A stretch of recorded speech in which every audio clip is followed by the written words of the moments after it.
आंध्र प्रदेश में बढ़ी सियासी हलचल। चंद्रबाबू नायडू से मिले प्रशांत किशोर।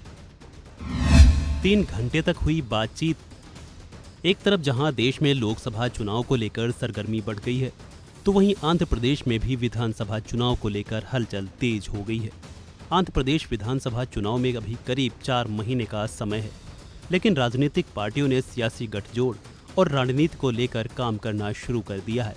इसी कड़ी में चुनावी रणनीतिकार प्रशांत किशोर की तेलुगु देशम पार्टी के मुखिया एन चंद्रबाबू नायडू के साथ मुलाकात हुई है, जिसके बाद से राज्य की राजनीति का पारा हाई हो गया है।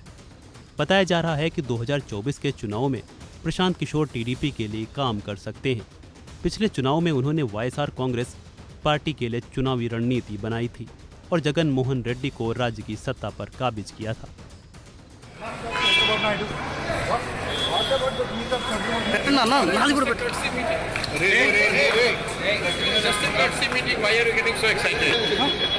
Don't get too excited. It was just a courtesy meeting. He's a senior leader. He wanted to meet.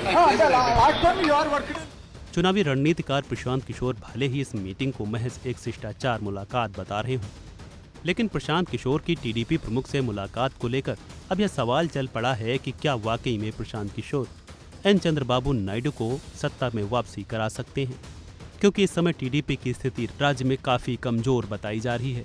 वहीं अगर हम आंध्र प्रदेश की सियासत को आंकड़ों से देखें तो वर्तमान में टीडीपी के पास विधानसभा में महज 19 विधायक ही हैं। राज्य की विधान परिषद में 8 सदस्य हैं, जबकि लोकसभा में 3 और राज्यसभा में 1 सदस्य है। तो वहीं वाईएसआर कांग्रेस के पास लोकसभा में 22, राज्यसभा में 9 और प्रदेश विधानसभा में अभी 147 सीटें और विधानसभा परिषद में 47 सीटें हैं। 2019 के चुनाव में जगन मोहन रेड्डी की पार्टी को 49.95% वोट हासिल हुए थे, तो वहीं टीडीपी को आमने सामने के मुकाबले में महज 39.17% ही वोट मिले थे। आंध्र प्रदेश में प्रशांत किशोर की एंट्री के पीछे तेलंगाना विधानसभा चुनावों के परिणामों को जिम्मेदार बताया जा रहा है। कहा जा रहा है कि तेलंगाना में बड़ी लोकप्रियता के बाद भी जिस तरीके से केसीआर को हार का सामना करना पड़ा है, उसके आधार पर टीडीपी के रणनीतिकारों का मानना है कि आंध्र प्रदेश में भले ही वाईएसआर कांग्रेस की लोकप्रियता दिख रही हो, लेकिन उन्हें 2024 के चुनाव में कड़ी चुनौती दी जा सकती है। इसी के चलते टीडीपी ने प्रशांत किशोर से बातचीत की है। हालांकि इस सबके बीच टीडीपी के लिए राह आसान नहीं है, क्योंकि टीडीपी अभी मात्र 19 सीटों पर ही है। उसे अगर राज्य की सत्ता में वापसी करनी है तो तेलंगाना में कांग्रेस की तरह से ही वाईएसआर कांग्रेस के खिलाफ उसे बड़ी लहर तैयार करनी होगी। आंध्र प्रदेश में प्रशांत किशोर की अगुवाई वाले आईपैक ने पिछले चुनाव में वाईएसआर कांग्रेस के लिए रणनीति बनाई थी। फिलहाल आईपैक अभी भी वाईएसआर कांग्रेस के साथ ही काम कर रही है। आईपैक ने इसको लेकर सोशल मीडिया प्लेटफॉर्म एक्स पर भी लिखा है कि हम जगन मोहन रेड्डी के साथ काम कर रहे हैं।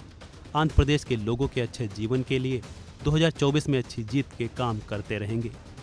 लेकिन इस बीच प्रशांत किशोर की एन चंद्रबाबू नायडू से मुलाकात ने राज्य में राजनीतिक पारा जरूर चढ़ा दिया है। बता दें कि चुनावी रणनीतिकार प्रशांत किशोर पीएम मोदी के लिए 2014 लोकसभा चुनाव में भी काम कर चुके हैं। फिलहाल इस खबर में इतना ही। अन्य अपडेट्स के लिए बने रहिए वन इंडिया हिंदी के साथ।